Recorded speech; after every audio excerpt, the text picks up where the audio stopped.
दक्ष police news, पहिले खाकी मग बाकी।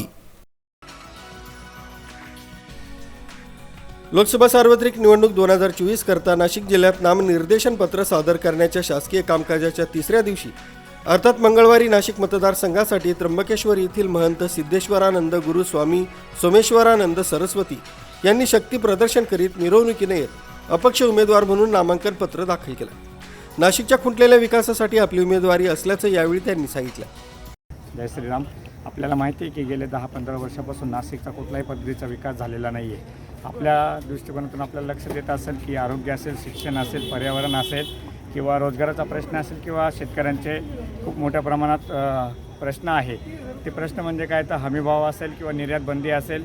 आपण बघतो जे की सरकारवर संकट आल्यानंतर निर्यात बंदी उठवलेली आहे, परंतु ही निर्यात बंदी ज्यावेळेस खरंच शेतकऱ्यांना एक आपण म्हणतो ना सुखीचे दिवस येणार होते, त्यावेळेस जर निर्यात बंदी उठवली असती तर नक्कीच शेतकऱ्यांना त्याचा फायदा झाला असता आणि आज जे काही राजकीय पक्ष आहेत त्यांना कुठल्याही पद्धतीची एवढी धावपळ करायची गरज पडली नसती।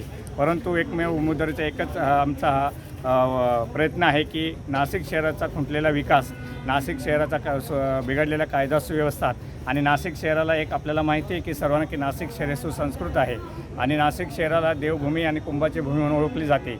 परंतु सध्या स्थितीला नाशिक शहराला MD ड्रग्सचा कॅपिटल म्हणून संबोधलं जाऊ लागलं आहे। तर ही नाशिककरांसाठी खूप मोठी शोकांतिकाची गोष्ट आहे आणि हे सगळे कलंक पुसण्यासाठी नक्कीच एक साधू म्हणून आम्ही या क्षेत्रात उतरत आहोत आणि उमेदवारी करत आहोत। जय श्रीराम। नाशिक ही देवभूमी आहे, तिच्या सर्वांगीण विकासासाठी निरपेक्ष भावनेने काम करणाऱ्या लोकप्रतिनिधीची गरज आहे। त्यासाठी समस्त महंत, महाराज, साधू, संतांनी तसंच भक्तगणांनी आपल्याला आशीर्वाद देत निवडणुकीसाठी उभं राहण्याची अनुमती दिल्याचं सिद्धेश्वर महाराज यांनी सांगितलं।